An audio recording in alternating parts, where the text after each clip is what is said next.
Today on Heavy Metal Frequency, I'm reviewing Swallow the Sun, Shining. So this was produced by a man named Dan Lancaster. He produced albums by artists like Muse, Enter Shikari, Blink-182, and Swallow the Sun considers this, that's important because Swallow the Sun considers this their version of like a doom death album that's comparable to Metallica's The Black Album, and so this is like a attempt at a mainstream doom death, or melodic doom death to be exact, album. So I have heard this was not well received. I do not understand by fans. I do not understand why. I love this.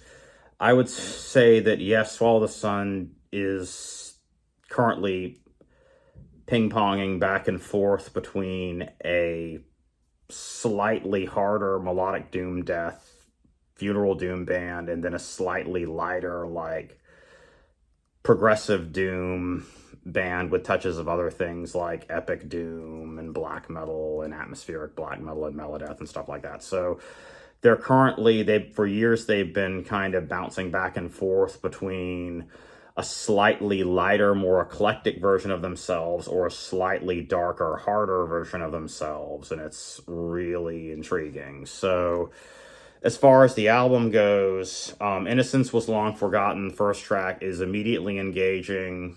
It has this really cool effect on the drums, and it goes into a really catchy, like Swallow the Sun melodeath guitar riff, and it's very clean vocal heavy. It's a really nice track. It could be a radio single. It's cool.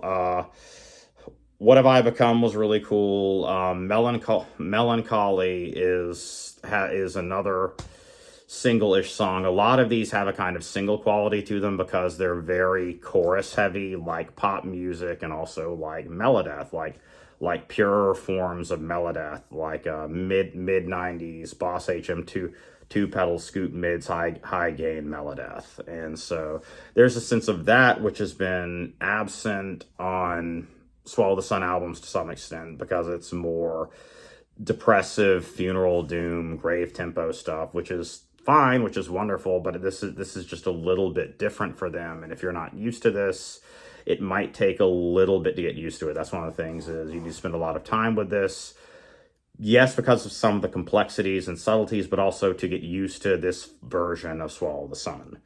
Under the Moon and Sun was a very well received song on here, so I've heard. It's really, really cool. My favorite songs on here of all things would probably be Velvet Chains. I love Velvet Chains. It's the one problem I have with, I love Velvet Chains. The one problem I have with this is I wish that Velvet Chains was a tiny bit longer. Just give me like 30 more seconds.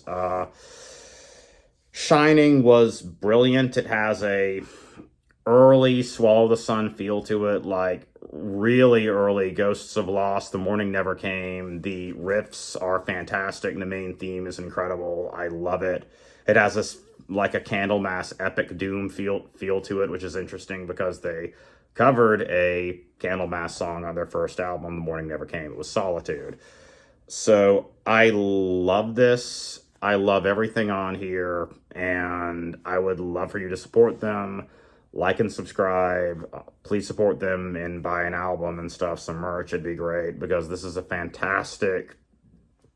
One thing is, this is the genre of this. There's some doom death, there's some epic doom, there's some progressive doom, there's some atmospheric rock, a little bit of pop, kind of some of the, as like a pop influence. I wouldn't say there's actually a pop element on here really, outside of some of the catchiness from 80s pop from melodic death metal. But this is a fantastic album, and there's some atmospheric black metal on here as well. And so I highly suggest you get a copy of this and support them and go see them because it's a fantastic album, and I love Swallow the Sun. Thank you.